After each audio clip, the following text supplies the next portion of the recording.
A reading from the Holy Bible, the New American Bible, the book of Leviticus, chapter 23.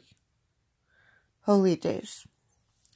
The Lord said to Moshe, "Speak to the Israelites and tell them, the following are the festivals of the Lord, my feast days, which you shall celebrate with a sacred assembly. For 6 days work may be done, but the 7th day is the Sabbath rest, a day for sacred assembly, on which you shall do no work. The Sabbath shall belong to the Lord wherever you dwell." Passover. These then are the festivals of the Lord which you shall celebrate at their proper time with a sacred assembly. The Passover of the Lord falls on the 14th day of the first month at the evening twilight. The 15th day of this month is the Lord's feast of unleavened bread. For 7 days you shall eat unleavened bread. On the first of these days you shall hold a sacred assembly, and do no sort of work.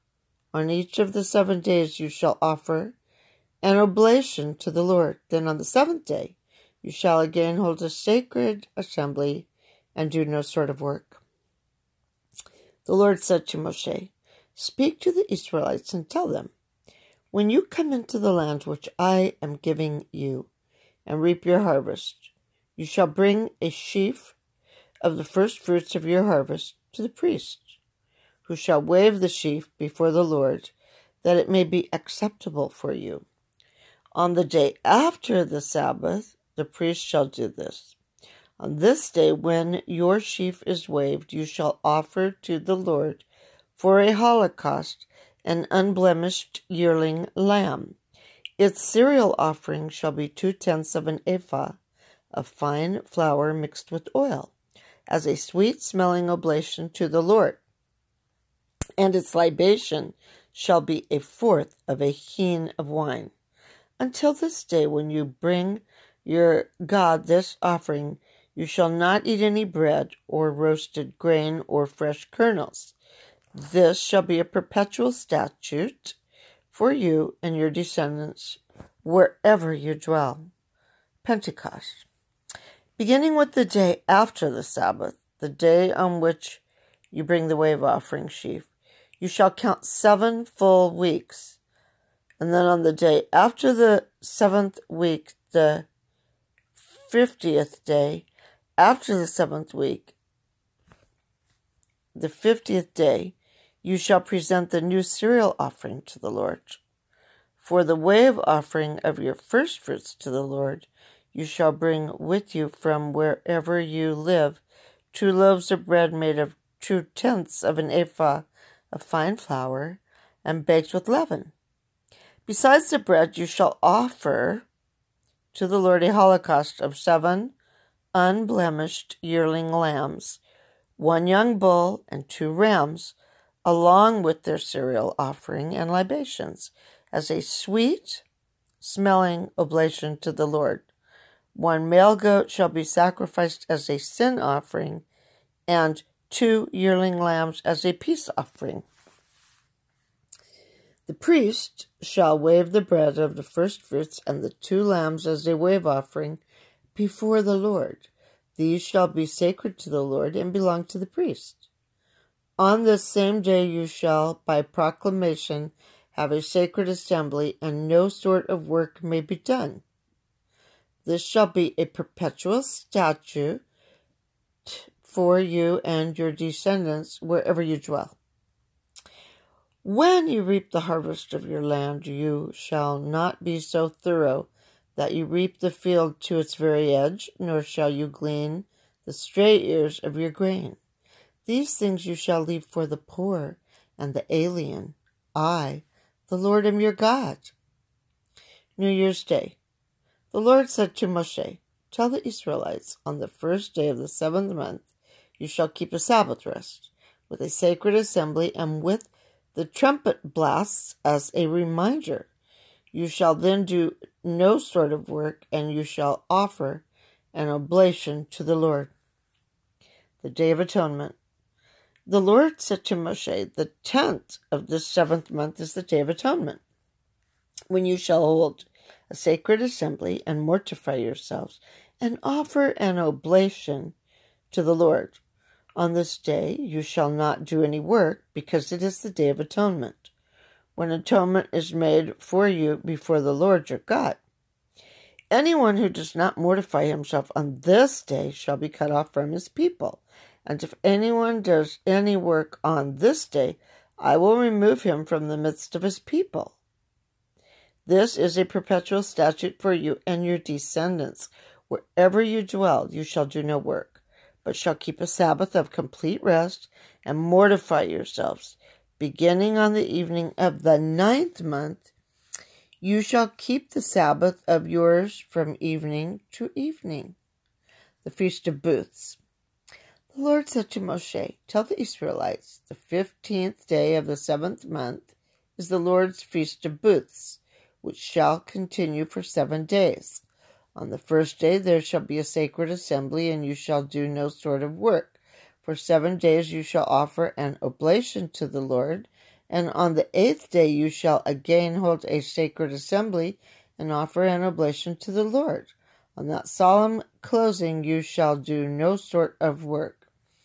These, therefore, are the festivals of the Lord, on which you shall proclaim a sacred assembly, and offer an oblation to the Lord holocausts, and cereal offerings, sacrifices, and libations, as prescribed for each day.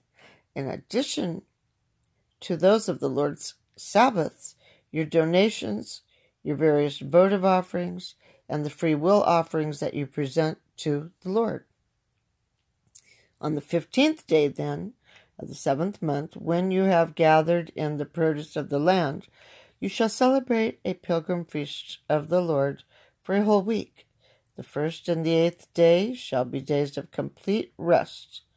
On the 1st day you shall gather foliage from majestic trees, branches of palms, and boughs of myrtles, and of valley poplars. And then for a week you shall make merry before the Lord your God. By perpetual statute for you and your descendants, you shall keep this pilgrim feast of the Lord for 1 whole week in the 7th month of the year.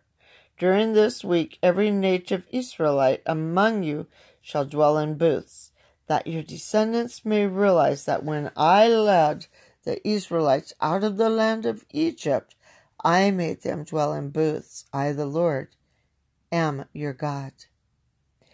Thus did Moshe announce to the Israelites the festivals of the Lord.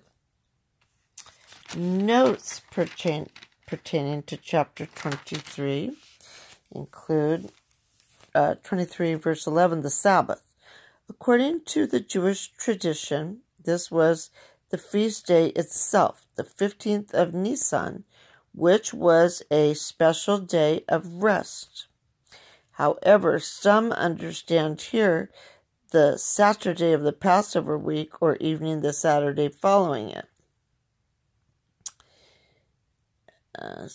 John 19:31. Now, regarding 23 verse 14, any bread made from the new grain. The harvest had first to be sanctified for man's use by this offering to God. And chapter 23, verse 16, the 50th, from the Greek word for this, we have the name Pentecost. See, 2 Maccabees 12:31, Acts 2:1. It was also called the Feast of the 7 Weeks, or simply the Feast of Weeks. Numbers 28:26, Deuteronomy 16:10. And Tobias 2:1. The new cereal offering of flour made from the new grain. Pentecost was the Thanksgiving feast at the end of the grain harvest, which began after Passover. Later, tradition made it a commemoration of the giving of the law at Sinai. Chapter 23, verse 34, Feast of Booths. The joyful observance of the vintage and fruit harvest Deuteronomy 16:13. During the 7 days of the feast, the Israelites camped in booths of branches erected on the roofs of their houses or in the streets in commemoration of their wanderings in the desert, where they dwelt in booths. Chapter 23, verse 40, foliage, literally fruit, but here probably used in the general sense of produce, growth. These branches were used for constructing the booths or huts in which the people lived during the feast. Nehemiah 8:15. However, from about the time of Christ on, the Jews have understood this of fruit in the strict sense. Hence, branches of lemons and oranges were carried with the other branches in joyous procession. And that concludes the notes on chapter 23 from the Study Bible. The word of the Lord. Thanks be to God.